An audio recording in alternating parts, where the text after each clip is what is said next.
हमारे शरीर का सबसे महत्वपूर्ण भाग हमारा फेफड़ा, जो कि हमें सांस लेने में मदद करता है।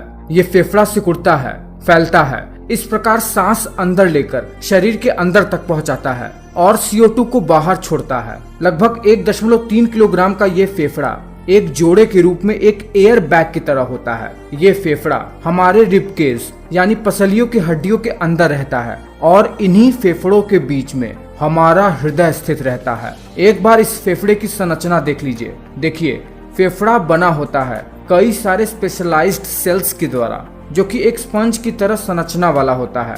और इन लंग्स में दायां फेफड़ा 3 लोब में होता है, वही बाएं फेफड़े में केवल 2 लोब होते हैं।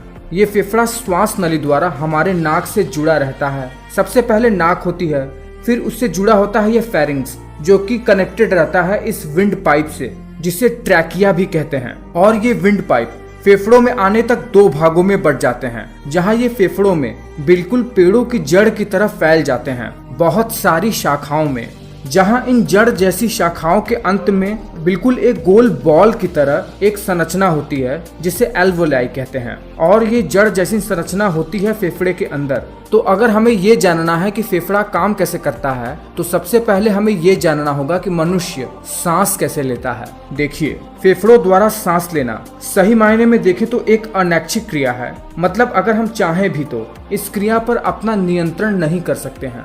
और फेफड़ों का सिकुड़ना और फैलना, ये दोनों ही हमारे कंट्रोल में नहीं होता है। फेफड़ों के नीचे डोम शेप का एक ऑर्गन होता है, जिसे डायाफ्राम कहते हैं। ये डायाफ्राम भी सिकुड़ता है और फैलता रहता है बिना हमारे प्रयास के ही। जब ये फैलता है तो हमारा फेफड़ा सिकुड़ता है, और जब ये डायाफ्राम सिकुड़ता है तो फेफड़ा फैलता है।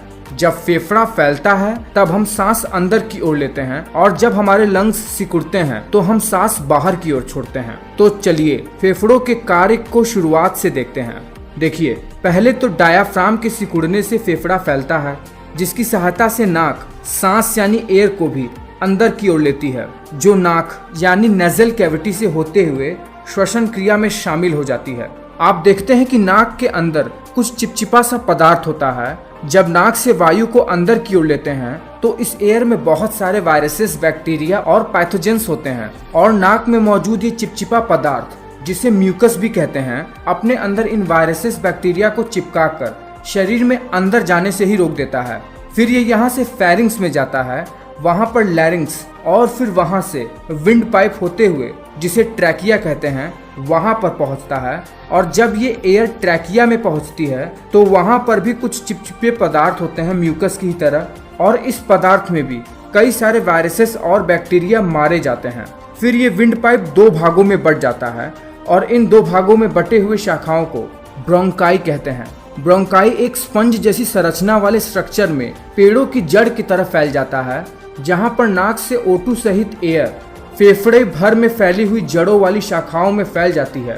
और इन जड़ जैसी शाखाओं के अंत में एक गोल बॉल की तरह छोटे छोटे एयर बैग्स जैसी संरचना होती है, जिसे एल्वेलाई कहते हैं, जिसके ऊपर blood vessels, mainly blood capillaries, चिपकी हुई होती हैं। जब एयर एल्वेलाई पर आती है तो वहां से O2 के मॉलिक्यूल्स चिपके हुए ब्लड कैपिलरी में मौजूद ब्लड के हीमोग्लोबिन के साथ बाइंड हो जाते हैं। फिर ये ब्लड मनुष्य के हृदय की तरफ बढ़ता है, जहां से पूरे शरीर में ये ब्लड फैल जाता है। पर जब एयर में O2 हीमोग्लोबिन के साथ बाइंड होती है, तब उसी समय ब्लड में मौजूद CO2 गैस इस एल्वेलाई के पास अंदर जाकर डिफ्यूजन के द्वारा इस एल्वेलाई के अंदर डिफ्यूजन द्वारा चला जाता है, जहां से फेफड़ा इन CO2 गैसेस को शरीर से बाहर निकाल देता है। नाक के द्वारा जो हम गैसेस एक्सहेल करते हैं, वो यही CO2 गैस ही होती हैं, जो कि मेनली वेस्टेज होती हैं। तो आप समझ ही गए होंगे कि फेफड़ा काम कैसे करता है और ये ह्यूमन बॉडी के लिए कितना इम्पोर्टेंट है।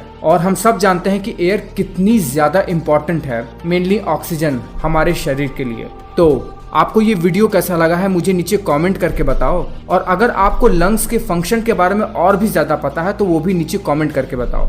मैं मिलता हूँ आपसे अगले वीडियो में।